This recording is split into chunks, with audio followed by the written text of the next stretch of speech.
আমি আপনাদেরকে ভালোবাসি। এই ভালোবাসার কারণ একমাত্র আমার আল্লাহ, একমাত্র আমার আল্লাহ। আপনাদের অর্থের আমার প্রয়োজন নাই, আমার সরকার আমাকে ভালো বেতন দেয়। আপনাদের অর্থের আমার প্রয়োজন নাই, আপনাদের স্লোগানের প্রয়োজন নাই, আমাকে বসিয়ে দাঁড়ানি থাকার প্রয়োজন নাই। আমি শুধু আপনার হৃদয়ের ভিতরের ভালোবাসাটা চাই। আপনার হৃদয়ের ভিতরে আমার অগোচরে আপনার ভালোবাসাটা চাই। আরে এই ভালোবাসা আপনি যা দিবেন তার থেকে হাজার গুণ বেশি আমি আপনাকে ভালোবাসবো, আমার আল্লাহও আপনাকে ভালোবাসবেন।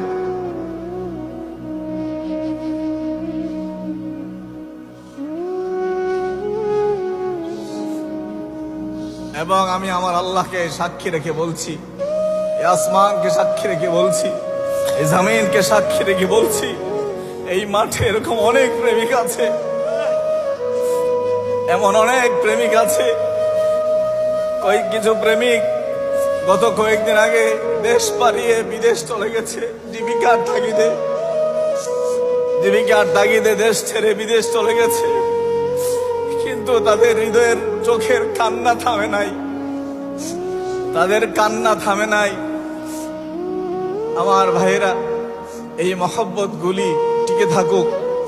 এই মহব্বত যে ভাইগুলির মধ্যে, যে ছেলেগুলি, যে বাবাগুলি, আমার আল্লাহ তাদের এই মহব্বতকে আরো বাড়িয়ে দেয় এবং আমাকে আপনাদের খাদেম মনে করবেন। তার থেকে বেশি কিছু না, তার থেকে বেশি কিছু না।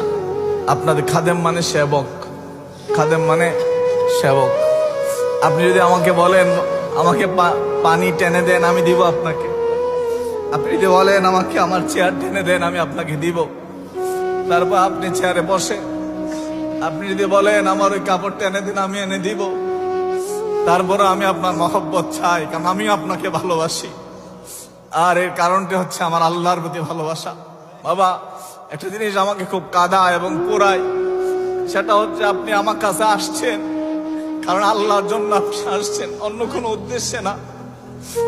যে মাবুদের কারণে আপনি আমার কাছে আসছেন, আমার এমন কোনো কাজ যেন না হয় যেটা আমার আল্লাহ পছন্দ করে, যেটা আমার আল্লাহ পছন্দ হয়ে যায়, আল্লাহ সন্তুষ্ট হয়ে যায়, এটা যেন না হয়।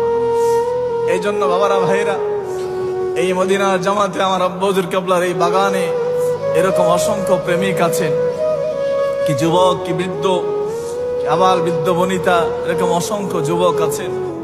বাবারা, ভাইরা, আমি কোনো ঘটনা এখানে বলতে চাচ্ছি না, কারণ একটা ঘটনা বললে আরেকটাকে ছোট করা হবে, একজনের কথা বললে আরেকজনকে ছোট করা হবে, বললে সবার বলা উচিত, সেটি সম্ভব না।